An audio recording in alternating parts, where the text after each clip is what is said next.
Good afternoon, everyone. The title of our case is People of the Philippines versus Dr. Leon Castillo and Ms. Nena Talega.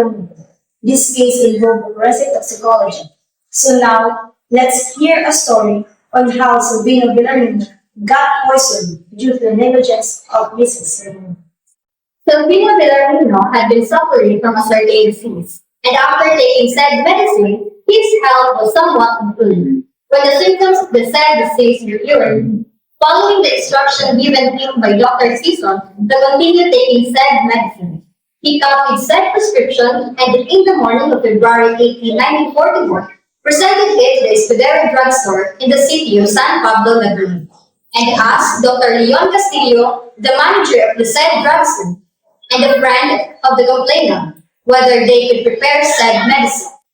After having failed to secure the same in other drugstores in the locality, and in fact, he returned at about 2 o'clock in the afternoon of the same day. The pharmacist Saturnino Desmundo Cortez of said drugstore was then in the house, and Dr. Castillo said for defendant appellant Nena Talega Raymond, who was employed in said drugstore as pharmacy clerk. Mrs. Raimondo was already a pharmacy graduate, but she had not yet taken and passed the government examination conducted by the Board of Pharmaceutical Examiners, and she had worked as a pharmacy clerk in different drugstores in the city of Manila before her employment in the same capacity in the Escudero drugstore in the city of San Pablo. Before the arrival of the defendant and appellant, Dr. Castillo took 2 bottles from the shelves and a cardboard box and placed them on the dispensation table. Mrs. Raimondo then prepared the balance and began computing the formula. Instead of Spartan sulfate, Mrs. Raimondo mixed the wrong substance, which is the strychnine sulfate, a substance that is poisonous used primarily as a pesticide, particularly to kill rats.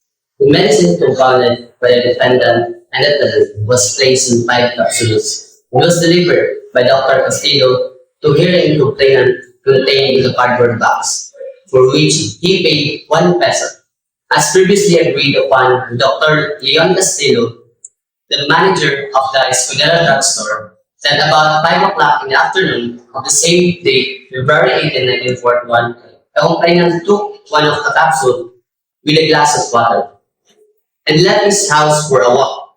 And about 20 minutes after he had taken said medicine, he became ill. He felt dizzy and had difficulty in breathing, and he could hardly stand as his knees became shaky, and for that reason, he immediately consulted with physicians, namely Dr. Felisa Celestino and Dr. Ricardo Reyes, and latter advised him to go home and rest. About 2 hours afterwards, complainant's leg began to stiffen, his stomach to harden, his lips to draw back, and his tongue to shrink to his throat. And he could not talk and thought that he was in serious condition.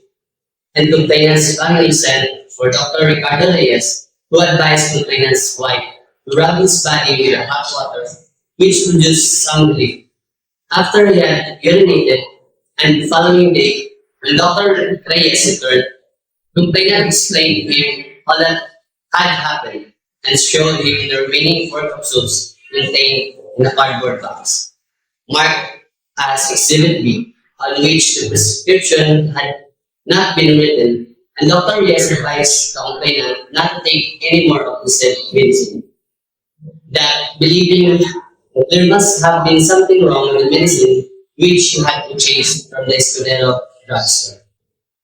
Nina Talega Raimundo was accused of the crime of frustrated murder by poisoning her records and produce. It was alleged that she, along with Dr. Leon Castillo, prepared and dispensed a prescription for Silvino Villarino.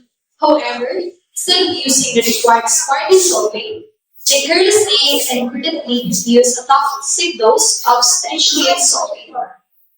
Villarino took 1 capsule of the medicine and was poisoned, but his life was saved due to causes of independence of the accused.